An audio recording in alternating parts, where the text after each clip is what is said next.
No. Hi, I'm John Mattles. Welcome to this taped edition of Connect With Me here on the showroom floor on this Friday morning. Yes, it is a tape program. Sorry, my friends, no phone calls today, but a very important topic. We're talking about drug use, heroin, and opiates. That's right. No call-ins today. A special guest in the studio. He's a doctor to talk about the use and abuse of all these drugs. We're back in a moment.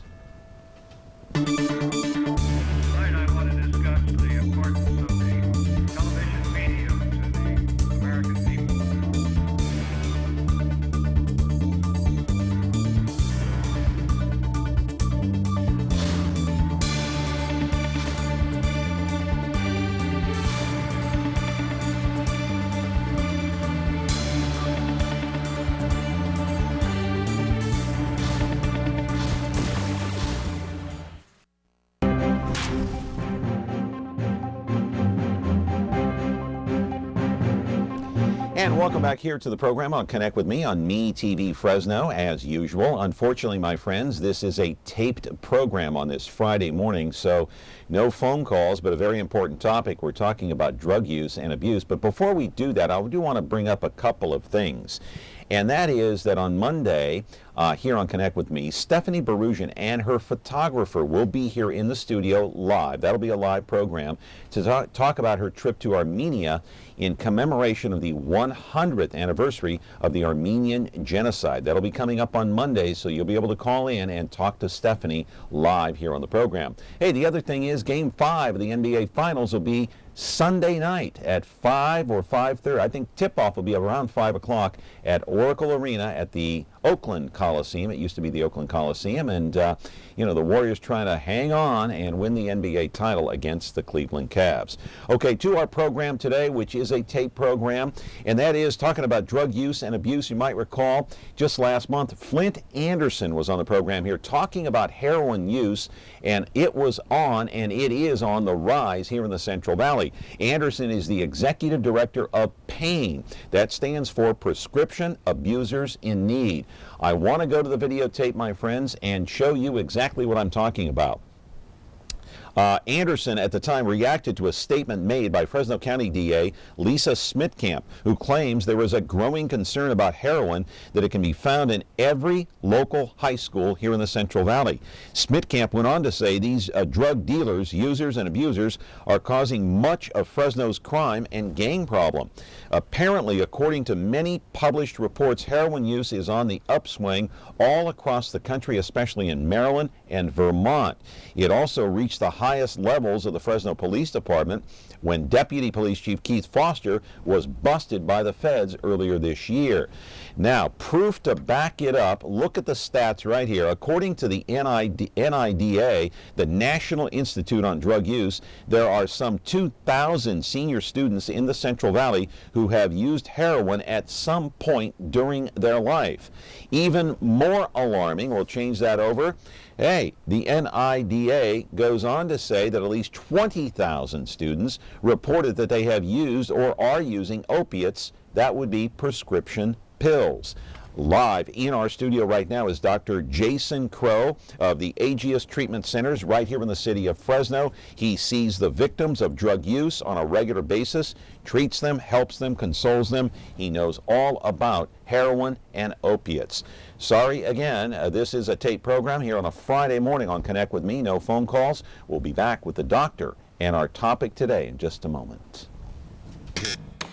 Take a look at this. Let's play.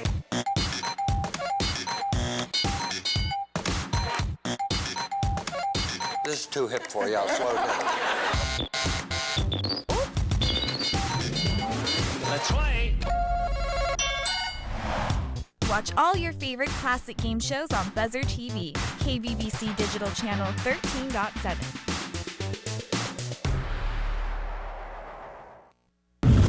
When you're looking for Whirlpool innovation and quality, who has the answers, the selection, the price? Ventura TV Appliance. With billions in nationwide appliance buying power, more than Home Depot and Best Buy combined, we'll help you save. Our low prices on Energy Star qualified Whirlpool appliances save you energy and money and pay no interest on select models when paid in full within 12 months. Ventura TV Appliance, serving you since 1951. Back here on the program on a Friday morning. You're watching us on Connect With Me on MeTV Fresno. And as usual, of course, we're on Comcast Channel 187, 43.6 and 13.1. And on Monday, a reminder, Stephanie Berusian will be here to talk about her trip to Armenia. The topic today, heroin, opiates. Dr. Jason Crow is here. Good to see you, Doctor. Good morning. Good to see you. I'm glad to be here. All right. The heroin use. Let's Yes. roll the videotape. We have another piece of videotape talking about heroin. I want to tackle that issue first. Lisa Smitkamp, the DA, came out and said, hey, look, you've got this heroin problem that's on the rise here in the Central Valley. It's in every high school. You have it available at a moment's notice for these kids. Look at the video that we're showing here. Very disturbing. Do you believe Lisa Smitkamp and what she's saying? Well, I can tell you, based anecdotally, yes, I do believe it. And we've seen a tremendous surge in the number of patients that we're treating. And kind of the most shocking part of it is that they tend to be under the age of 26. They're getting younger and younger and younger.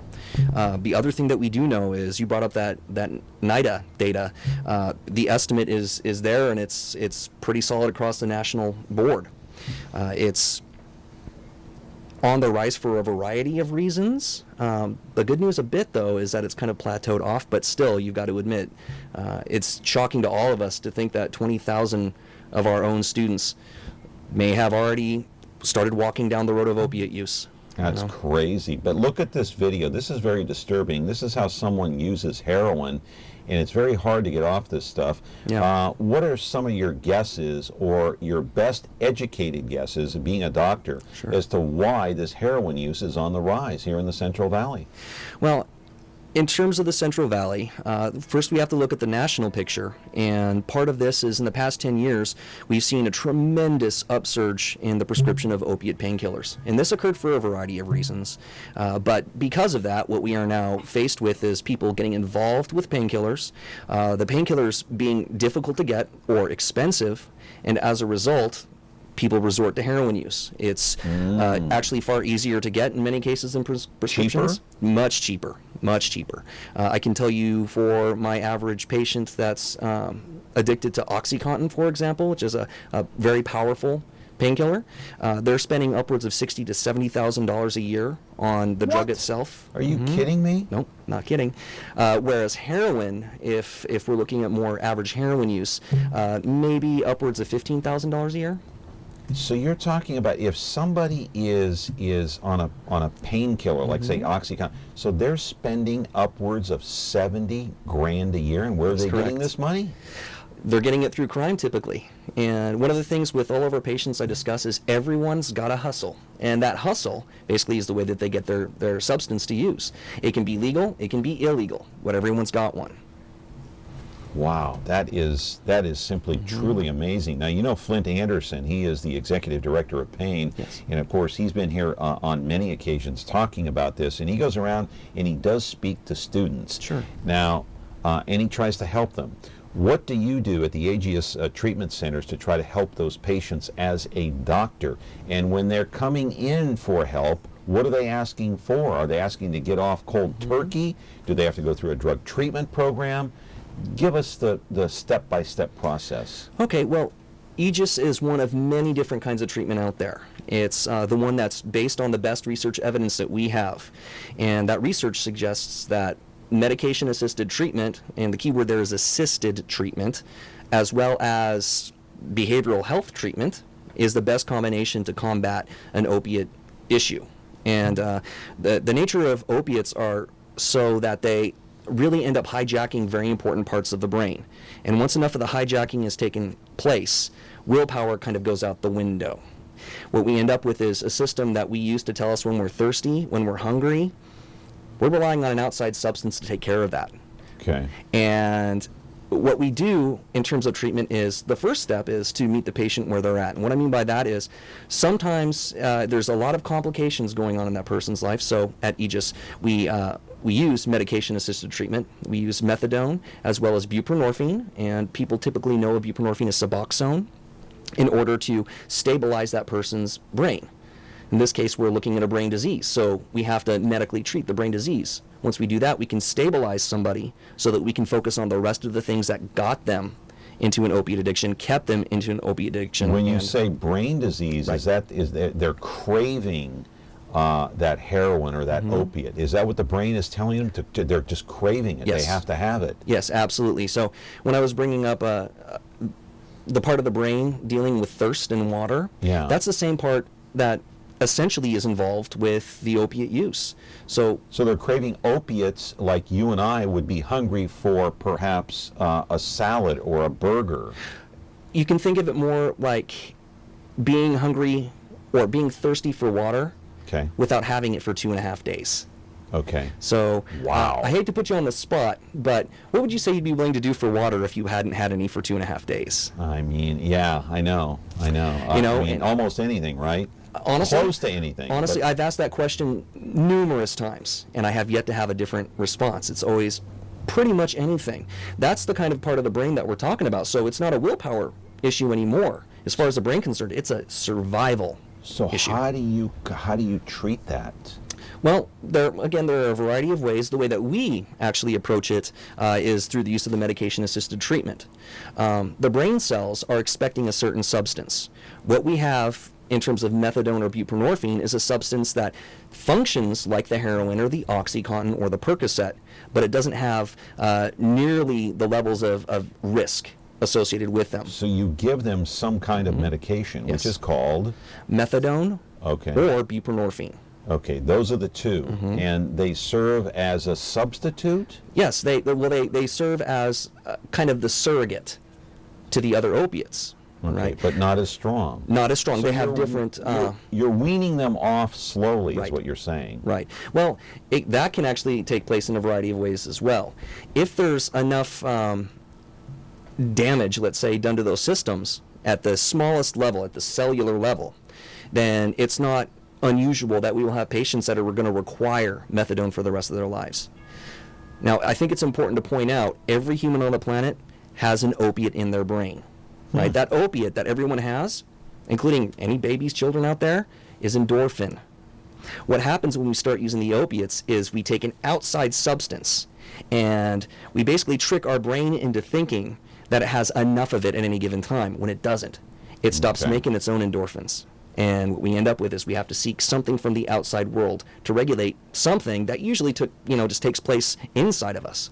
Yeah. Right. Hey, we got to take a break here on Connect Sure. with Me. We're talking with Dr. Jason Crow. When we come back, we're going to ask him if the number of patients that he's seeing is on the upswing here at the Aegis Treatment Centers in the city of Fresno, talking about the use of heroin, talking about the use of opiates, and just drug abuse in general here in the Central Valley. Glad you're with us. It's a tape program. Sorry, no phone calls. Back with our show in just a moment. Hello, I'm John Walsh. We need your help to capture this fugitive. Julio Cesar Guevara Mejia is wanted by the FBI in Sacramento for the attempted murder of a 19-year-old female in November of 2007. Police say he lured the young woman to a hotel room where he shot her 3 times in the chest. He could be in Palm Springs, California or Houston, Texas. Contact the FBI at 1-800-CALL-FBI if you have any information.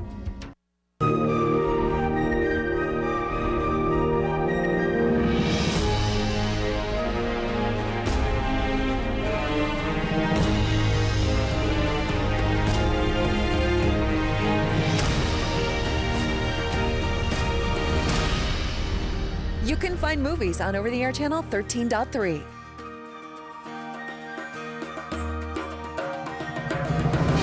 Movies. Our name says it all.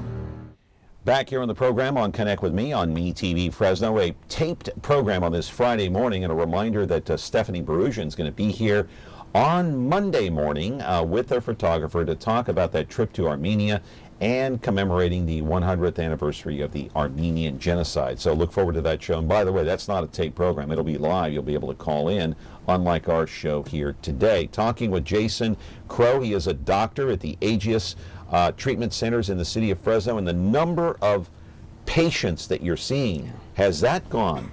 Yes, it up? has. Absolutely. It's on the upswing. It's up. By Yes. how much would you guesstimate? And Well, I guess I could ask you why. Right. Well, I can put it in terms of percentage. We're seeing kind of across the board 25-ish% increase. Aegis actually has 25, going to be 26 different treatment centers across California, and it varies from place to place. One of the things that we're all very keenly aware of is, well, there's two things that seem to be driving this. The first thing, of course, is in terms of supply and demand. We now have many people that have become addicted to opiates, and that's ever increasing. We've got lots of information and data out there to know that. The other thing was the Affordable Care Act. This opened up a variety of services, one of which would include Medi-Cal coverage for things like substance abuse treatment. So now we have a variety of people who did not have access previously to treatment through insurance. Now insurance is starting to pay for it. Now they do? Mm-hmm. Yes. Through Obamacare? Yes. Part of this as well was the kind of re-looking at what the insurance companies were doing and what they were covering. We're now getting private insurers involved. Kaiser Permanente is somebody that we work with. Okay. Blue Cross Blue Shield, Anthem. I mean, we're starting to see that availability there. So naturally, we're going to get more patients because there's more ways to actually access the resources to pay for the bills, basically. So Covered California is part of the insurance that you accept at your centers? Well, Covered California is more of a gateway that will lead our patients to the kind of insurance that they could apply for. It's a slow but sure process for many of the companies, like Blue Shields, or the Blues. But thus far, Medi-Cal has covered all sorts of methadone-assisted treatment. So. All right, but Obamacare kicks in there somewhere, and Covered California. So if someone, and I want to get to us before the end of the show, so we have some time here to talk about it, in case you are on the lower side of the economic ladder and you are on drugs and you want to get off and you want to come in and see Dr. Crow, and you are with the Affordable Care Act, or you've got Covered California as part of your insurance plan, the number to call the treatment center would be what, doctor? It's area code 559-229-9040. Okay, and they can ask directly for you, or do they have to, what do they have to do when they call in? Well, one of the things we realize is one of the hardest things is to do that first call or that first step through that door. My staff, they're all very well aware of this and very well trained.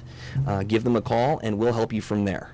We'll make sure that you get to talk to who it is that you'd like to talk to and get you through a process that's going to get you to where you need to be. Right.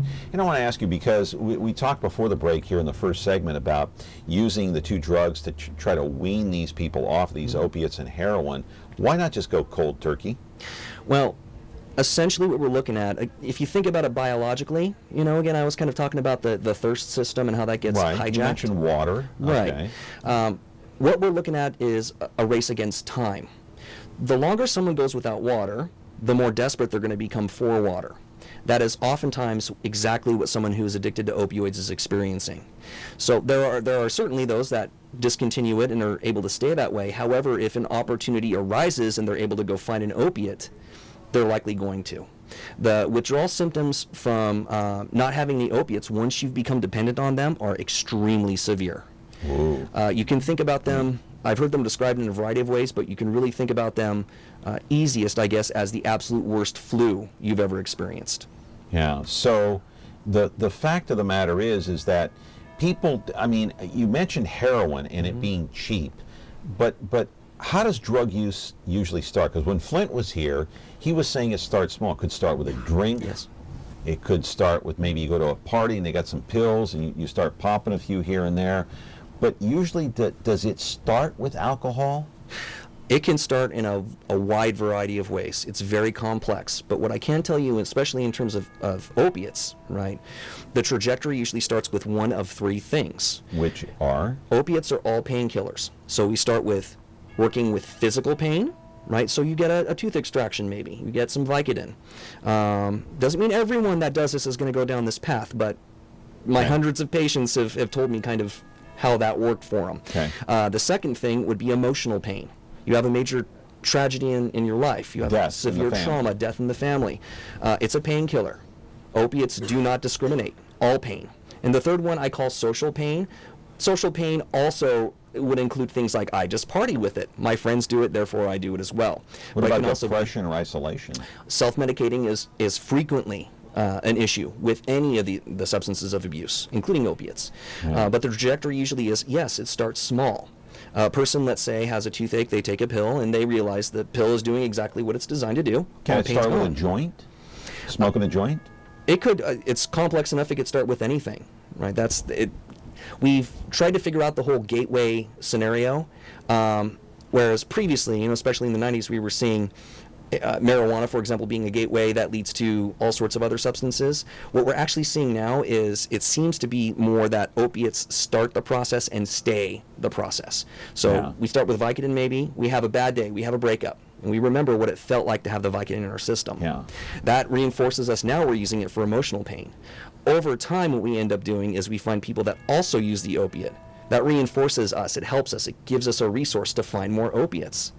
That's how the trajectory begins along that path of opiates. Wow. And what we're seeing now is it starts small in terms of prescription painkillers, less potent painkillers, and it works its way up. We may end up going to Percocets, to oxycodone, to roxycodone, to the syrups out there. Promethazine is one that's been brought up about, Scizerp, right, is Orlean. We go along that path, and eventually it gets to be too expensive or the resources are too few. We end up going to heroin. And during that entire time, keep in mind, we're still using it to cope with physical pain, emotional pain, and social pain. Can it in. be started with the use of Valium? Valium's a different class of drug. It's benzodiazepine. One of the things that can occur, benzodiazepines can progress. Of course, any substance can progress. It's a nature, basically, of the biology of the person as well as the environment that they find themselves in. Valium could trigger something, huh? Valium as a benzodiazepine, that group is also a substance of abuse. And it's actually not uncommon that we'll see opiates and benzodiazepines used at the same time, because there's a magnification issue that comes up. It increases the high. It also makes it far more lethal. So this is how it starts, ladies and gentlemen, according to Dr. Jason Crow here of the Aegis Treatment Centers. And when people can't afford the opiates anymore because it costs a lot of money, up to $70,000 a year to keep up with the habit, that's when people turn to heroin. We'll go back to the heroin topic in just a moment here on Connect with Me on MeTV Fresno. You're watching a taped version of this program. We're back live on Monday with our guest being Stephanie Perusian. We're back with this program in a moment. It's almost time. Now we'll find out once and for all about Clark Kent and Superman. Look up in the sky. It's a bird. It's a plane. It's a TV show. Yes, but who is he? What's his name? He's Superman. Golly, Clark, won't that be wonderful seeing Superman fighting a never-ending battle for truth, justice, and television the MeTV way. No one can do the things that Superman does. The adventures of Superman. Now on MeTV Fresno, Xfinity 187. Is taking care of laundry taking too much of your time? Have you become a missing mom? With a new fast, efficient washer and dryer from Ventura TV Video Appliance, you'll spend more of your day the way you want. Save now on Frigidaire's Advanced Affinity Laundry Pair. Let Frigidaire save you energy, water, and time. Don't spend your life on laundry. Upgrade today at Ventura TV Video Appliance and save. So it starts small, ladies and gentlemen. You could go to the doctor and or the dentist, perhaps, and have a tooth pulled, and you start taking OxyContin, for example, or some other painkiller, and then it all starts. All of a sudden, you find yourself in a situation when you're just popping these pills one after the other for whatever reason, and all of a sudden you find yourself addicted. Then it could lead to other things like heroin, because it is much cheaper, as we all know, very cheap. When Flint Anderson, the executive director of Pain, was here, he was saying, just anybody can buy it on the street. That's why it's so prevalent in these high schools, because they can buy it for what? I don't know, what did he say, like $5 or $10 a pop? Mm-hmm. Easy to get, that kind of money. Right. And the supply is never ending. Right. And the more difficult aspect of all this as well is, now we've kind of discussed about how we end up, at the opiate addiction. Yeah. Oftentimes it sneaks up on people, right? Because we're talking about overtaking a biological process. Right. And it's often the case where someone is legitimately prescribed an opiate for medical use, and tolerance starts to build up. They find themselves needing more and more of the substance.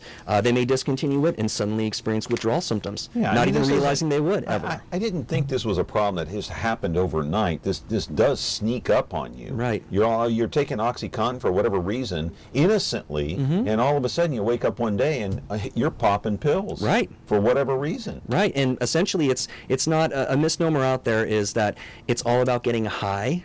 After a certain point, it's not about the euphoria. It's about not feeling sick. They don't want the pain. They don't want Who the does? sick. They don't want the withdrawal symptoms. They can't function with them. Right. You know, and it's now the case it's very difficult to spot someone who is dependent on opioids because they are all of us. Students, teachers, law enforcement, so you name there's no eye contact that you can make with somebody and say, those are the signs, this guy's on opiates. Oh, no, you can see if they're you can see the active symptoms of opiate use. What are they? You usually see things like a nod. They call it the nod, where it's a sedation and kind of a nod like they're falling asleep. Well, I do that, and I'm not on opiates. Right. I do that during the show sometime. No, I'm kidding. It ends up, in this version, though, if someone were to clap their hands really loud, you'd probably wake up. This kind of stays there. It comes back over and over, and it's not controlled. That's one sign. Yeah, that's usually the biggest and most obvious one. The nature of the other signs, it varies on the basis of the person, but you're going to see someone responding with the withdrawal symptoms themselves, the biological ones. You'll see oiliness around the skin and the eyes. There's going to be irritability. There's going to be some paranoia. You're going to see a spike in depression and anxiety, which comes along with the use overall, the use lifestyle overall, but also as part of the withdrawal symptoms, a lot of profuse sweating for no reason. We call them cold sweats. Yeah. There's also going to be some vivid dreams that can happen. We're also going to see usually a pretty significant dysfunction of sexual activity or behavior. How about a spike in happiness and then all of a sudden, boom, the crash? Mood swings. Well, typically there is that swing, but usually you're going to see the negative end of the swing more than anything else. I want to put up some graphics of facts about heroin. We have 10 of them. We'll go through them one at a time, and you can comment about them as we put them up on the screen. That is fact number 1. About 13.5 million people around the world take opiates or opium-like substances, including 9.2 million who use heroin. True or false? I would say that underestimates the amount of people, and it's only because this would be the people that we could for sure know. They would either tell us or we'd have some other record. So that probably underestimates. I don't know by how much, but it probably does. All right. Fact number 2 about heroin. We'll put that up right there. The use of dirty or shared needles when injecting heroin can spread deadly infectious diseases such as HIV, hepatitis B, and C. True or false? Absolutely true. And do you see that? Good news is we've seen that decline because of more pill use, less IV use. However, now that people are starting to switch over to heroin, we're going to see that as another problem, a reemergent problem. All right. Fact number 3 about heroin use. And I'm going to let you read this one up on the screen here because I can't even pronounce that word that's highlighted. Heroin is a derivative of the German word heroisch, which means heroic, right? Right. Okay. Is this a true statement here? It makes them feel heroic. I think it's more accurate to say it makes it so they don't feel anything at all. Okay. How about fact number 4? And that would be 2 of the most serious long-term effects of heroin addiction are heart disease and liver failure. Those are absolutely long-term medical effects, but I would add to that there are significant social effects, psychological effects, and community effects. Wow. Okay, fun, not a fun fact, but a serious fact. Number 5, the heroin addict spends between $80 to $100 or $200 a day to maintain a heroin addiction. Yeah, in Fresno, that's true, but in Fresno it tends to be closer to $60 to $150 a day. So that kind of underscores how cost-effective, lack of a better way to put it, it is for Fresno. Yeah. We'll go over some of the other facts as we take a break here on Connect With Me. We're about at the halfway point of our program here, a taped version of this show, Connect With Me, on MeTV Fresno today. No phone calls, unfortunately. We're back live Monday with Stephanie Berusian and her photographer. power. We're back with this program and the continued conversation on drug use here in the Central Valley.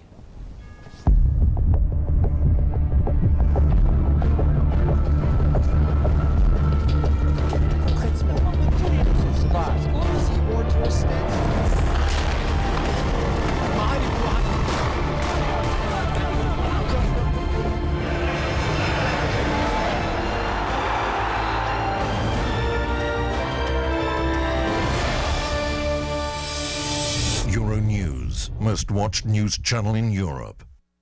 Ventura TV Appliance Center. We're the save energy, save time, save money place.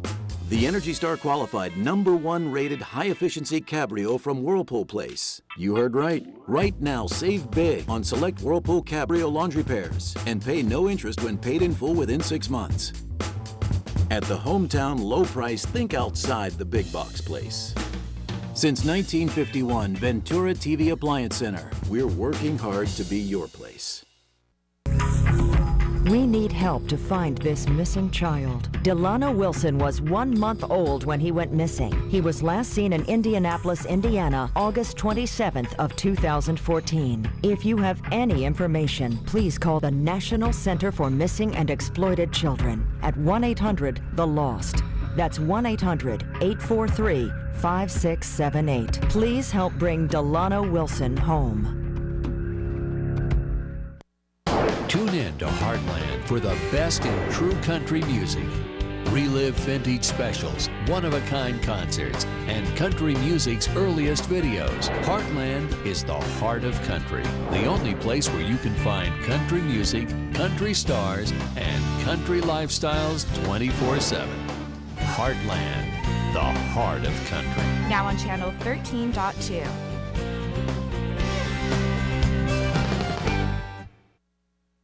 Frigidaire. It means the first electric refrigerator. The first compact electric range. Now, there's the Frigidaire Gallery Range with Symmetry double ovens. It's designed to cook multiple dishes at multiple temperatures, so you can prepare the entire meal at the same time. Frigidaire, over 90 years of legendary innovation. See the full line of Frigidaire appliances at Ventura TV Electronics and Appliances. Take a look at this. Let's play.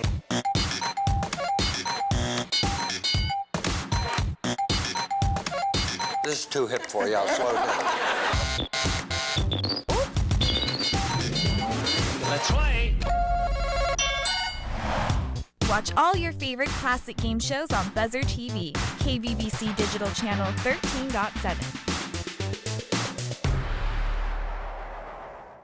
A top secret location. It's the spies who love me, bringing together MeTV's top super spies to fight evil at a memorable moment's notice. They're daring. That's right. Brave.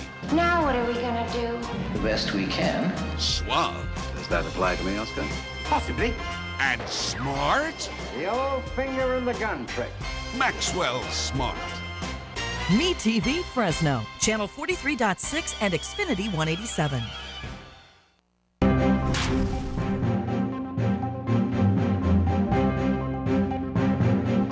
Welcome back to our program today, a taped version of Connect With Me on MeTV Fresno. Normally we're live, but Monday we're back live here. You're watching us on Comcast, channel 187 as usual, 43.6 and 13.1. Remember, the replay comes up at 2 o'clock later today on YouTube, and then Biz TV carries the replay at 8 o'clock tonight, and later on it'll be on YouTube. You can watch it any time of day or night you like. Dr. Jason Crow is here of Aegis Treatment Centers in Fresno talking about heroin use.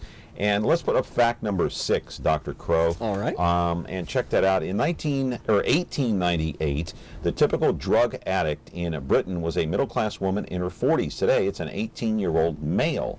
These are facts that we got from the National Drug Institute, I believe. And we're just putting these up on the screen. Sure. They're general stats. It doesn't mean they're accurate to a T. But what do you think about this one? Well, I think it's very accurate in terms of what we're seeing. You know, as I was saying before, we're seeing younger and younger, and this is a good thing, by the way, that younger and younger and younger patients are coming to us clients are coming to us to get the help that they need.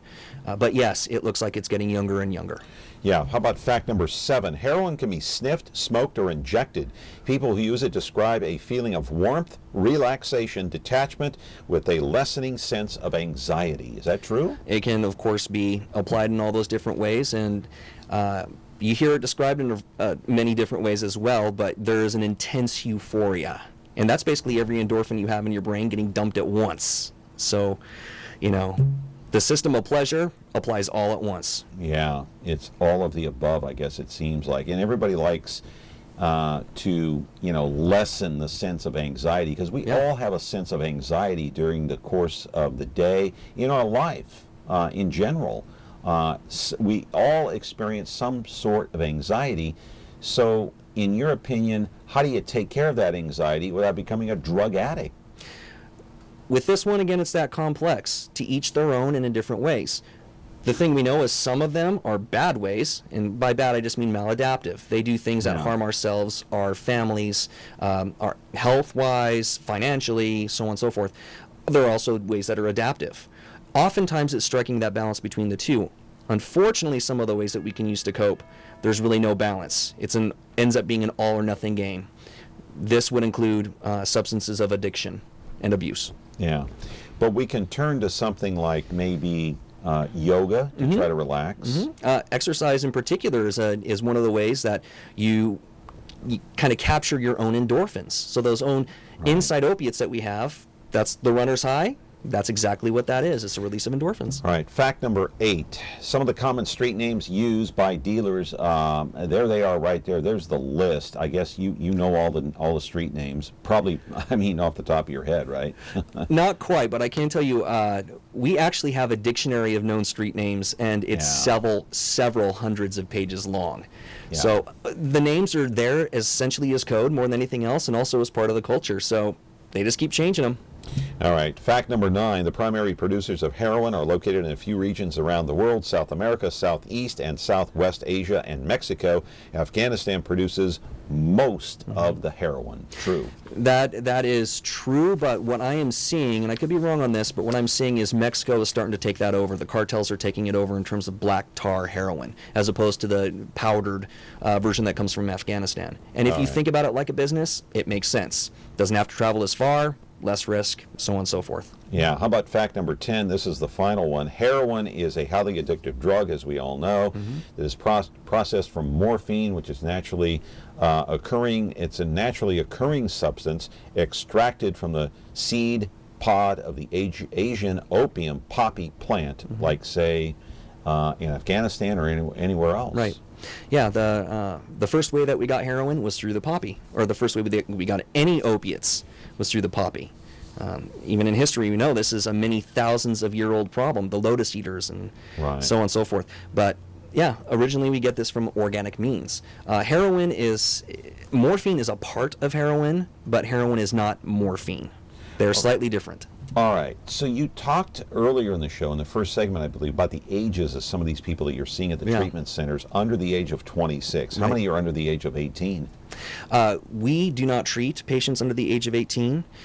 Typically for medication-assisted treatment, the federal law permits that a person under the age of 18 can get medication-assisted treatment with at your center. Well, not at ours. Even with a parental consent? Right. Currently at our center, we're looking into that, but there's a lot of moving parts. Our particular version of treatment, that medication-assisted treatment, is the single most regulated form of medical treatment there is, and that includes all medicine. So you've got to be 18 at least, or 18, older. And you have to voluntarily do so at our particular Where does someone go, a parent who has a child that's 13, 14, 16, 17, that's got this problem? Where do they go? Well, there's a few things. In terms of the law, what we want is for people to try other means prior to coming straight to medication-assisted treatment. That's in terms of the law. Doesn't always work out, but particularly for minors, right, those under the age of 18, there's a requirement in order to get to medication-assisted treatment. You have to essentially have tried and failed 2 other versions of treatment. Well, not versions, but 2 other attempts at treatment. This could be inpatient, residential treatment, so you're going to live somewhere and receive your therapy 24 hours a day. It could also be just outpatient treatment with a private practitioner. There's a variety. Here in Fresno, I don't mind, just off the kind of the top of my mind, I had some I've written down here. Central California Recovery, Fresno New Connections, Panacea, Promesa Behavioral Health will all work with minor patients, minor clients. Rattle off that list again a little bit slower so Sure. people can kind of digest that at home. So You the bet. first one is? The first one is Central California Recovery. Okay, Central California Recovery, and that's located here in Fresno. Yes, these are all in Fresno. All right. And the second? Fresno New Connections. Okay. And then? Panacea. Okay. And that's spelled Panacea, in case, Okay. All right. And the last one is Promesa Behavioral Health, and that's Promesa. There are others. These are just ones that came to my mind. And these are the treatment centers that will see patients that are under the age of 18. You're talking about teenagers, because Right. we talked at the top of the program about, teenage use, heroin being prevalent in some of the high schools, or every high school here in the Central Valley, according to Lisa Smitkamp. She is the district attorney now, and she says this is a major problem. So if a parent suspects that their child, their son or their daughter, is using heroin, again, a quick sign of that would be what? Nodding off? Well, you would see that, but also it would be things associated with other addictive behavior. So there would be Yeah, like secrecy, there'd be sweating. Right. There's actually tremendous, if you go to the NIDA website, it's got information for teenagers as well as their parents about signs, about what to do if you spot this, about resources. We are in the age of internet, and it's got a great deal of resources. Yeah, and the NIDA is the National Institute on Drug Use. You can go to their website and check some of this out. We're going to return with our conversation with Dr. Jason Crow of the Ageist Treatment Centers right here in the city of Fresno. No phone calls on this day. It's a tape program. We're back in a moment. We need help to find this missing child. Erica Parsons was 13 when she disappeared. She was last seen in Salisbury, North Carolina in November of 2011. This is what we believe she looks like today at age 16. If you have any information, please call the National Center for Missing and Exploited Children at 1-800-THE-LOST. That's 1-800-843-5678. Frigidaire. We introduced the first home freezer, the first pulsator agitator washer, and now we introduce the Frigidaire Orbit Clean dishwasher, designed with a unique wash arm that gives you 4 times more water coverage for a consistently better clean.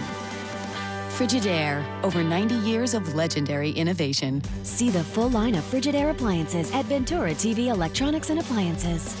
We're back here on the program with Dr. Jason Crow of the Ageist Treatment Centers here in the city of Fresno. We talked about some of the signs of heroin use, and I do want to put that full screen up. This is just a partial list, okay? It's not, it's not to a T, but these are some of the signs, 7 signs that you could check out. If you're looking at your son or your daughter and you think maybe they might be on heroin, could be a sign right here up on the screen, right? Yes. Raspy voice, that's one of them. You mentioned nodding off. Right. Missing money in the house. Yeah, you will definitely see that. You would also see, particularly with teens, missing medications.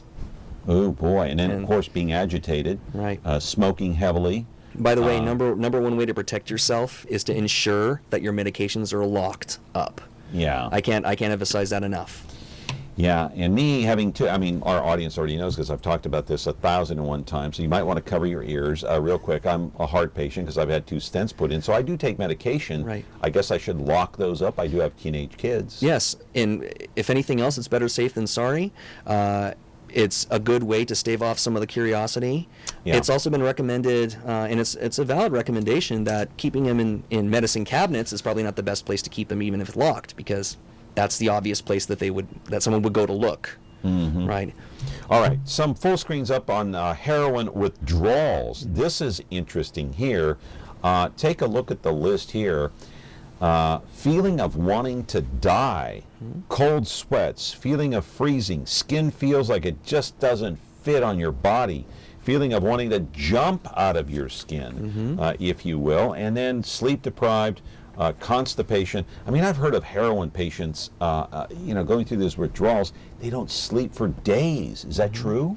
I've actually experienced patients that have attempted to knock themselves out because they couldn't sleep due to withdrawal symptoms and have suffered severe neurological damage as a result. Concussions? So it's very, very true. Full-blown nerve damage, and they are now in a wheelchair because of their response to the withdrawals.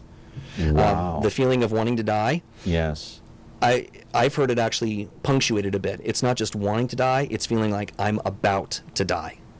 Okay. Right? So this is in the same vein of, you haven't had water for 2.5 days. Average human can make it 3 without passing away. Your brain's going to let you know that this is what you're experiencing, so it's time to get desperate. You seen any patient kill himself? No, actually I haven't. Not actually witnessed it, but a patient that you were treating, you heard that perhaps this happened. I'm fortunate enough that I haven't experienced that. Okay. However, it is not unusual, particularly for those that have been working to recover their lives. They end up lapsing back in, and they assume that they can take more or take what they used to, and they end up ODing. So usually what we're seeing is more overdosing than we're seeing, intentional voluntary suicide. Right. All right, I want to roll the videotape. We have some videotape of a photo gallery of some of the opiates that you may or may not be familiar with. I am not sure, but opiates consist of what? What types of drugs are opiates? There are a wide variety of opiates. We've got opiates basically coming from organic materials like poppies. Opium is one, heroin is the other. Those are the ones that we are very well aware of. And they're in pill form. Opium and heroin, no, it's usually powder, or it's kind of But it can be put in a pill form, like a capsule and then popped, right? For those particular types, the digestion usually destroys any ability for the substance to get through. Okay. What about as we look at these opiates here, they can be what other types of drugs? More typically, we're talking about pills, and those are manufactured in a laboratory process. Okay. They are made in such a way as that we can digest them, and then they go into our bloodstream. It's now typical that we'll throw something else into the pill besides just the opiate to make sure we can't abuse it by injecting it. And when Flynn Anderson was here, he's saying that these young kids are having opiate parties. They just dump a pile of pills into, say, a large dish, and everybody just digs in like it's candy. Right. Yes, that happens. Teenagers in particular get very creative about seeking highs. Wow. And I'm aware of circumstances, particularly like with alcohol, where they will attempt alcohol enemas to get it through their system faster. Unbelievable. There tends to be a stigma wrapped around IV use, so you don't see that much yet. As someone goes on, they're going to eventually arrive at the needle, and that's the most dangerous place to be. Yeah, the needle meaning heroin or something else. Right. You don't know. Okay, the stigma of going through treatment is what? Well, there's a couple things that we're faced with. For all treatment, we tend to have a different outlook on mental health compared to medical health. So if someone breaks their arm, no one's really looking at that person twice if they go to the hospital and get a cast, right? Yeah. Well, if I guess a way to keep that metaphor, if someone breaks their heart, then usually or sometimes it can be looked at as a weakness on that person's part to go see mental health or seek some kind of treatment. Right. Some kind of therapy. Right. And with counseling. Exactly. With substance abuse, it's a lot more punctuated because substance abuse is really seen as a problem of the will or of character. And hopefully I gave enough information to demonstrate that really at some point, will's out the door. This is your brain trying to stay alive. And we see all the horrible choices that are made because the part of the brain that makes choices is shut off when someone's in withdrawal symptoms, right? We've been trying to combat stigma, particularly with medication-assisted treatment, because we know it's effective and there is some hope. Wait, let me go back. The part of the person's brain that makes decisions is shut down during withdrawals. Why? It's kind of complex when it comes down to it, but essentially our brain is designed around a part that's really primal that says I'm hungry, I'm thirsty, I need to sleep, I'm afraid, when something's not right in terms of our system, that is what's getting activated. It's like we have a bear chasing down a mountain at us. At that moment, we don't need to have deep philosophical discussions about whether or not it's the bear's natural right to eat me for lunch, right? That part of the brain right up here, it's called the prefrontal cortex, it's shut off so we can survive. This is where good decision making comes from. This is where values come from, morality, judgment, the ability to accurately predict the future. All that has to get shut off because it's not going to help us so much when the bear's chasing after us. As far as our brains are concerned, when we're not getting the endorphin we're expecting, the dopamine, which is a part of it too, that we're expecting, is that we've got a bear chasing after us and we better do something to save ourselves. Yeah, but it sounds like the biggest barrier is getting over the stigma of what people might think if you're going in for treatment for drugs. Right. Because it's not like going in for broken arm, broken leg, you got divorced, so now you're depressed, you're going in for counseling. Everybody does that, right? So, but if you're a drug user and you're going in for treatment, oh my, people act as if you have the plague, right? Yes. Almost. They treat you as a leper, almost, to a certain extent. At the worst case, yes. You're a leper. You're a drug user. Right. You're in for treatment. You are the worst of the worst. Yeah. Right. So you're seen as utterly a criminal no matter what. And keep in mind, this is my oldest patient that I've worked with, 93 years old. Kidding. Youngest patient, of course, would be 18. But, of course, I am aware of some of my patients who began when they were 7, 8 years old. Yeah, but you're talking about the growing number of patients between the ages of 18 and 26. Well, yes, and the big deal with that, too, is my patients are very, very diverse in terms of their work. I've got, you name it, I've got it. Economic stature, right? Economic stature. Some are up here, absolutely. some are down here. There is no discrimination. We're not seeing anything that's saying this is the one factor that everyone seems to have other than the use of opiates. It varies widely. Yeah. So the people that have money, it's no issue to get the drugs. People that don't have money, they're going to go steal, rob, maybe kill. Who knows? To get that money so they can get that drug. And oftentimes, there's a great avoidance to behave criminally, even amongst those that are addicted. This is why we see, not in all cases, but panhandling, recycling, so on and so forth. Yeah, okay. Dr. Jason Crow is our guest from the AGS Treatment Centers here in the city of Fresno. Tape program today, back live on Monday with Stephanie Berusian. We're back with this program in a moment. Attention all units. We have reports of 2 motorcycle cops protecting California's highways. That's for us, good buddy. The Men of Chips are on MeTV. Hi, I'm John Baker. I'm John Baker. He's Officer Baker. He's the blonde one. Hi there. Officer Poncherello, man. Frank Poncherello. Well, I'm Frank Poncherello. And he's the one who's Eric Estrada. There's no way I wouldn't remember a name like that. Catch the blonde one and the one who's Eric Estrada on Now Chips. on MeTV Fresno, Xfinity 187. Back here on a Friday morning. Hope you have a great weekend that's ahead. This is a tape program, so I want to remind you again, yes, I sound like a broken record. Stephanie Berusian will be here from KC24. Talk about her trip to Armenia, and then Game 5, NBA Finals, will be at Oracle in Oakland on Sunday night. If you're looking for tickets, good luck. Be willing to pay the big bucks, my friend. Game 5 is not going to be cheap. Imagine what Game 7 would bring on the table as far as money is concerned. Hey, we're talking about drugs. Let's roll the videotape from the monologue. And you talked about, not going cold turkey for the treatment. You're talking about medicated assisted treatments. Yes. What happens after they're medically treated? And do they go cold turkey after that? Are they cured? Or what's the prognosis like after? Well, for our patients, it's very individualized. No 2 brains on the planet are the same. So it's naive of us to expect that the same thing is going to work for absolutely every person. In some cases, we have fairly short-term treatment. If we're talking about methadone, it could be maybe a month or so, right?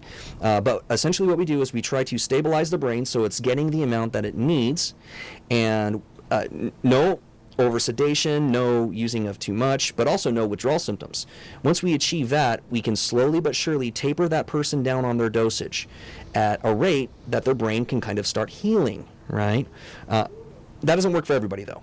Yeah. Some people will be on this as an alternative to the illicit substances for the rest of their life. You can kind of think about it like insulin with those that have diabetes in some cases. If anyone at home is looking at this video, shouldn't this be, look at this video here, shouldn't this be a deterrent? I mean, we're going to play this out until the end, but this should be a wake-up call and say, look, I don't want to do that. I don't want to end up there. Shouldn't it? It is, for the most part, and I can tell you how it works for most of the patients. How? They tell me what they swore they would never do. So they would take a Vicodin and they swore, oh, I will never, ever take an OxyContin. They end up taking an OxyContin. I swore I would never crush up this pill and snort it. They end up doing it. And on we go until it turns into, okay, I swear I'll never take heroin. They end up taking heroin. I swear I'll never shoot heroin. They end up shooting heroin. It's not a process usually where someone jumps straight into the needle, right? It's slowly but surely. So that is a deterrent, absolutely. But the truth is, most opioid-dependent folks do not start out with heroin and a needle IV. Yeah, we talked about that. It starts smaller than that. That is what it creeps to. It's a progressive behavior. And what I find interesting, what you said today, that it starts in the brain. It's that decision-making part of the brain that says either you're going to do it or not do it. And that's what I find fascinating about this whole thing, is your brain controls everything. Sure does. And eventually, that part that's making the decision gets hijacked. And that's the important part for people to realize. It? How does that This is us relying on the outside chemical, like through opiates, heroin, so on and so forth, as opposed to our own endorphins that our brain makes on its own. Once that, in the beginning, there's choice. After a while, there isn't choice. Yeah, after a while, meaning once that person is hooked, that person is unable to make a choice? That person's choices are drastically compromised. Right. You know, like you haven't had water for 2.5 days. Same. We go back to that original analogy, is being deprived of water. And what would you recommend parents do? And I know you don't work with teenagers under the age of 18, but if they suspect, what would you advise parents or even grandparents to do? Well, the first thing I think is precaution, and that would include the locking up of your medications. Okay. Don't let the curiosity get the better of your kids. The other thing, if you suspect something's going on, be candid, be open, and do your best to approach it with the least amount of judgment as you can. And the reason why I say that is, if it's far enough along, we are no longer in a place of willpower. Right, and then of course seek help. This is a very complex situation that requires the help from other people. So approach it with a certain amount of calm, and that's difficult to do. Very. When you suspect that your son or your daughter is on this stuff, you're going to be, I think the immediate feeling would be outrage, would it not? Yeah. And you go, what? You're doing Surprise, what? shock, frustration, shock, anger, disappointment, and so on and so forth. Right. And so it's hard to stay calm in this situation, but essential. Well, if a child's using opioids, just like an adult, emotional pain is one of those things that they'll go to use, right? So if you come at it at a place where the child feels up against the wall, so to speak, you may be triggering them to use. Yeah.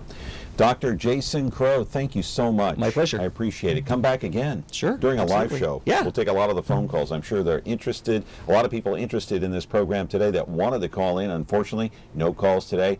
Thank you to Dr. Jason Crow again of the Aegis Treatment Centers here in the city of Fresno. Have a great weekend. Back on Monday with Stephanie Barusian of KC24 talking about her trip to Armenia.